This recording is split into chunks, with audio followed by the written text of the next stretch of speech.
Usually I don't prepare a talk, but give the talk completely spontaneously.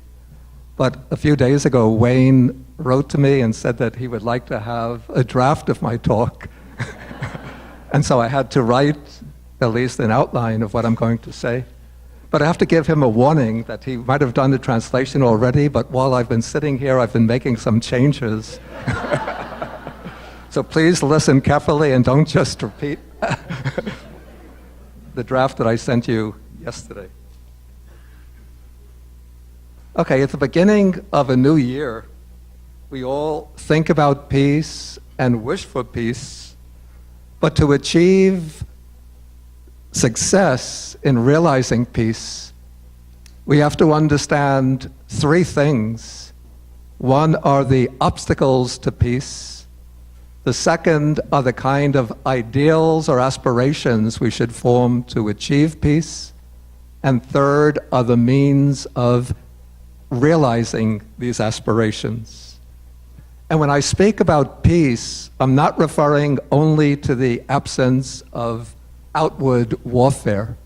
There can be periods in human history where warfare is not taking place, but already the forces which are about to erupt in violence can be gathering steam and ready to break out again. When I speak about peace, what I mean is true harmony, harmony between human beings amongst themselves, harmony between human beings and nature, and harmony within people, harmony within one's own minds. To make it easy to remember these three principles, the obstacles to peace, the aspirations for achieving peace, and the means for realizing these aspirations, I'm treating each of these three major topics in terms of three subordinate themes, each one of which begins with the letter P.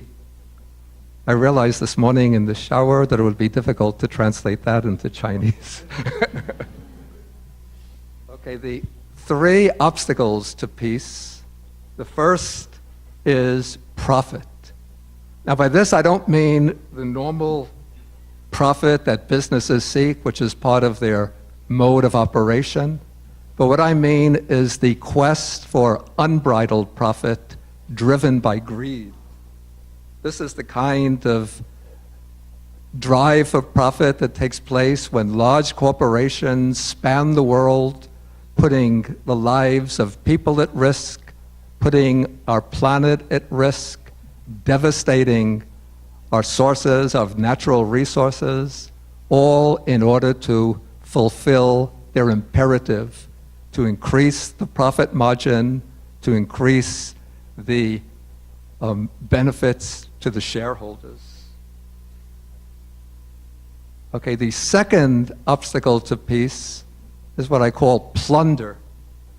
And this is what is happening now when the big fossil fuel corporations plunder the earth in quest of oil, gas, coal, other types of fossil fuels, again driven by the quest for profit, even at the cost of devastating our natural environment, spewing toxins into the environment, increasing the level of carbon emissions to the point where the future of this planet itself is endangered. The third obstacle to peace is poverty, global poverty.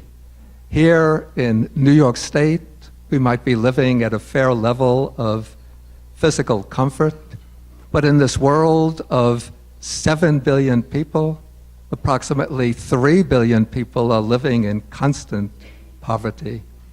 According to recent statistics, almost 900 million people live in perpetual food insecurity, and every year some 6 million people, many of them, most of them in fact children, die from hunger and hunger-related illnesses.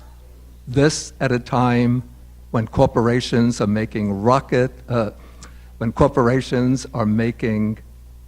tremendous profits, and a small number of people are living in tremendous, inconceivable luxury.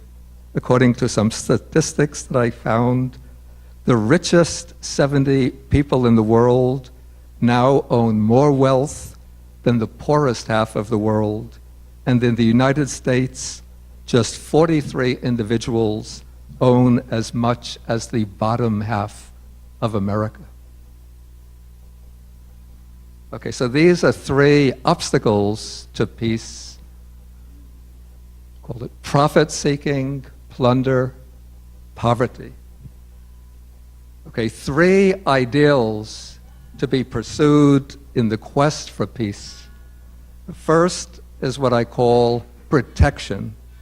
And this means to protect people everywhere, to regard all human beings as precious and invaluable, to regard all human beings as possessed of intrinsic dignity, and to seek to ensure that everybody can enjoy a satisfactory standard of living and fulfill their aspirations. The second aspiration that we should set is what I call preservation. And this means the preservation of the earth and the natural environment. The earth is our irreplaceable home. Maybe the giant corporations, the fuel corporations, the mineral corporations, see the earth as a base of resources. But instead of thinking of the earth as resources, we should think of it as the source, not a resource, but the source of all life, vegetable life, animal life, human life. And if we're going to plunder the earth in the quest for profits, we're going to destroy the very foundations of our civilization, perhaps even the possibility for higher forms of life to thrive on this planet. The third aspiration is for prosperity. This is not the narrow conception of prosperity by which we seek, just a few individuals seek to enhance their wealth to astronomical proportions, but rather a shared prosperity, establishing the conditions for all people on earth to secure a basis for material well-being so that they can pursue their higher aspirations, can establish satisfactory family relationships, community relationships, and pursue their ethical and spiritual ideals. So these are the three aspirations: to protect people everywhere, to preserve the planet, and to establish a shared prosperity amongst all human beings. The three ways or means by which we can achieve this, and here I'm speaking particularly from a religious or spiritual perspective. One is prayer or meditation, by which we seek to develop our inward spiritual capacities in order, I would say, to come into contact with a transcendent principle, a transcendent reality which moves imperceptibly towards justice, love, and harmony. By aligning the vibrations of our own inner being with this cosmic or supracosmic vibration tending towards universal unity and peace, we can become instruments for establishing peace in the world. And it's prayer, meditation, contemplation, which are the means for establishing that harmony with the higher transcendent reality. The second means for establishing peace is peace itself. That is, peace is not only a goal, but is also part of the means to that goal. For it's when we have inner peace that we can work effectively to bring peace into the world. So we have on one side inner peace, the other side world peace, but the two do not really exist on separate sides of a room, but rather it's through inner peace that we can become centers of radiation that will establish outer peace, and it's also world peace that will provide better conditions for people to seek inner peace. The third means for establishing peace is something that religious people too often, especially contemplative people, too often forget. And this I call participation. That is, it's not enough just to achieve inner peace, but it's necessary to apply one's inner peace, one's inner ethical standards to achieving world peace, world sanity, preserving the world through participation through different channels. It can be through petitions, and there are many opportunities to sign petitions over the internet for establishing greater economic justice, action against climate change, protection of animal rights, alleviation of poverty, and so forth.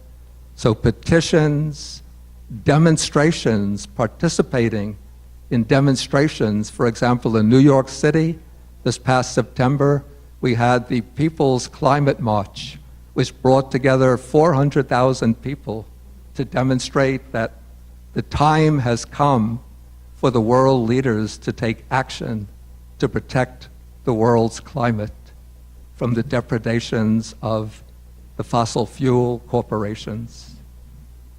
Then regularly what's been going on over the past year has been demonstrations by low-wage workers in New York City, people who are earning just $8 an hour, wages that don't allow them to get health care, even to buy sufficient food to feed their families. So there's opportunities for petitions, demonstrations, voting, using your right to vote, writing letters to congressmen asking them to take action on the issues that you feel are important. So it's necessary to bring together what I call the depth of the inward meditative consciousness with the active engagement of, we might call this, the prophetic consciousness. The consciousness which seeks to use ethical ideals as a means for transforming the world in the direction of justice and goodness. And so let us all hope that this year, 2015, will be the year which sees a significant turnaround on issues of social and economic justice and on really substantial action to preserve the climate of this precious planet. Thank you, and may all blessings be with you.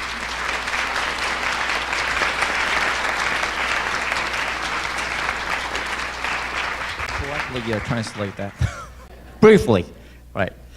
那会长呢？原本他是每年他都是不会写下来他的讲词了，这一次他写下来，但是他告诉我他改了，所以在这个过程中要我注意听哈，因为这里面我刚刚听了是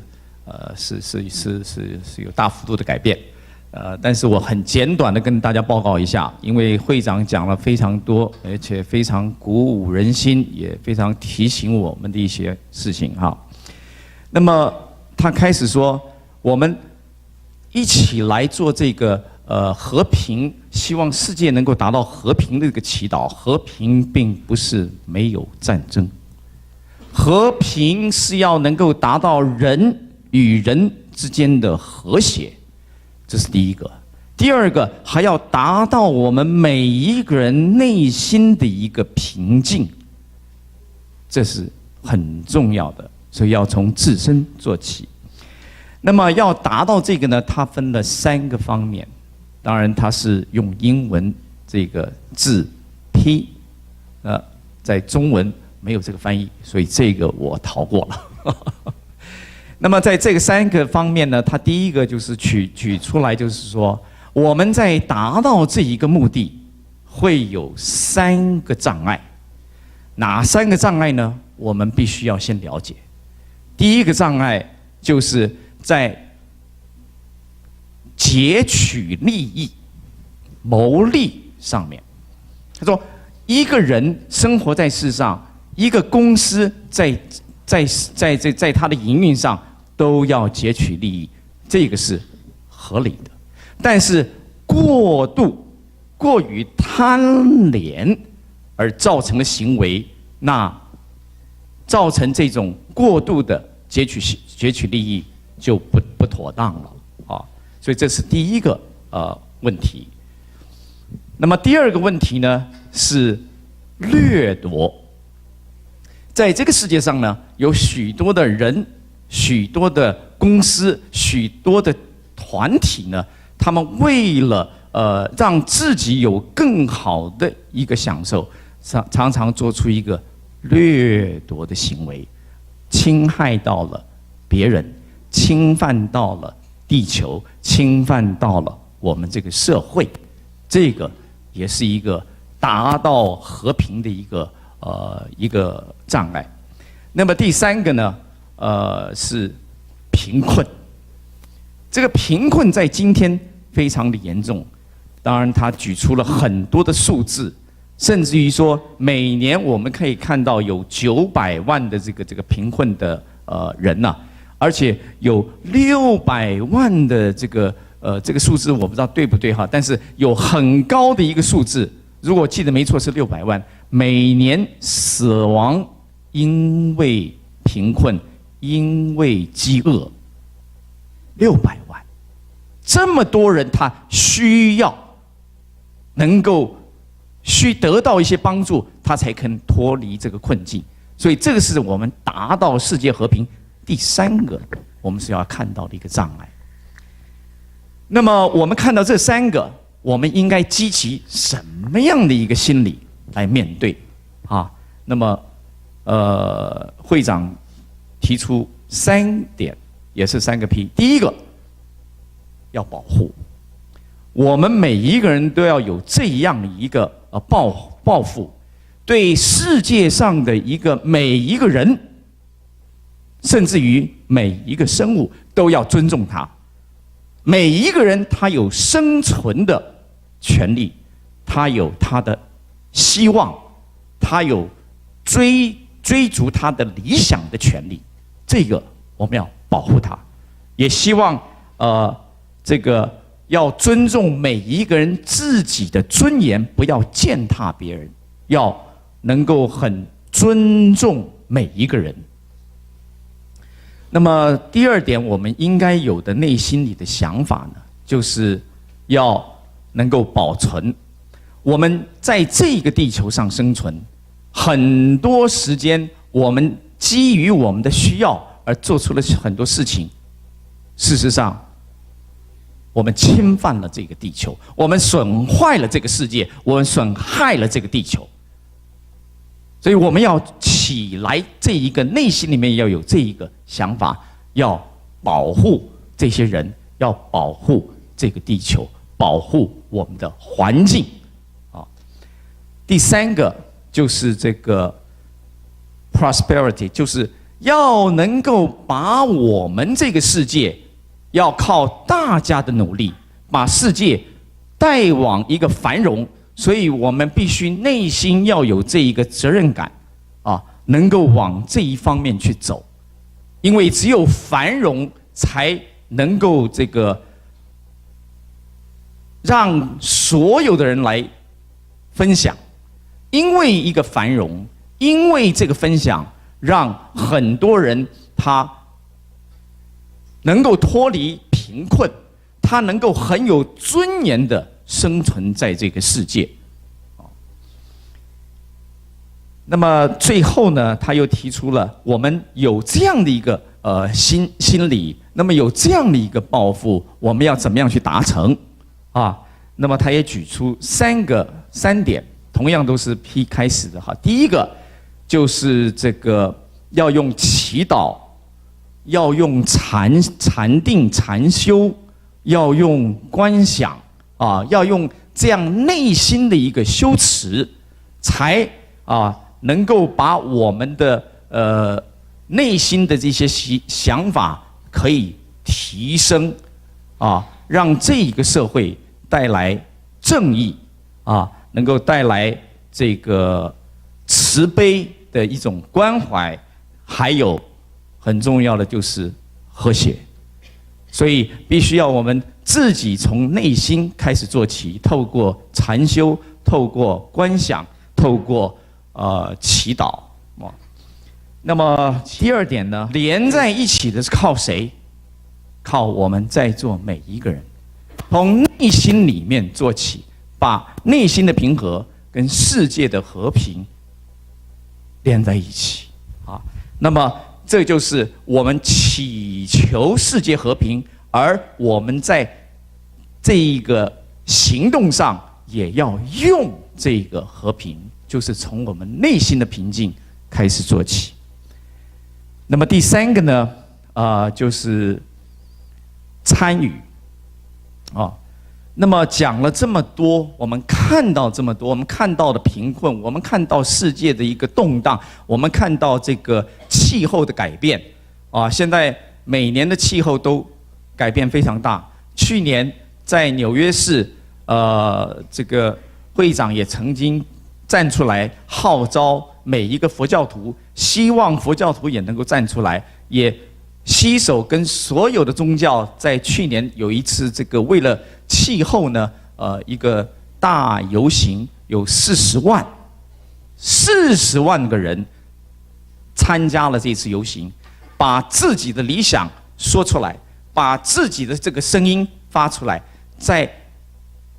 在这个纽约市呢，40万人游行，那么希望世界的领袖都能够知道，今天我们这个世界有什么问题要解决，今天我们这个社会有什么事情需要解决，这就是要参与，一定要我们每一个在座的每一个人都有这个认识，而且拿出行动那么参与的方法很多，像去年的40万人大游行，像在座可能回去以后要参与投票，选出你们地方的一些政治人物，那个票很重要。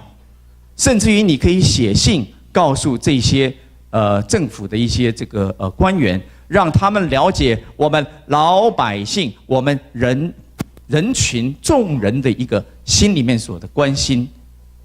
这个要靠参与，拿出行动那么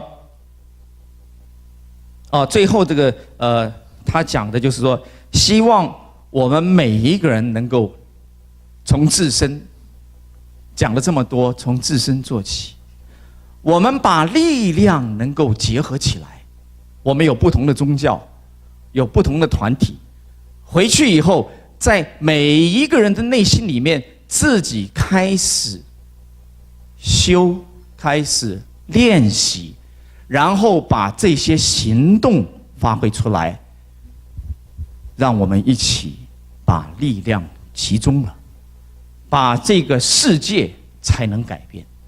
希望2015年，因为我们大家的共同合作，能够把世界转过来，迈向和平，迈向和谐，迈向没有贫困，迈向没有饥饿的一年。谢谢大家。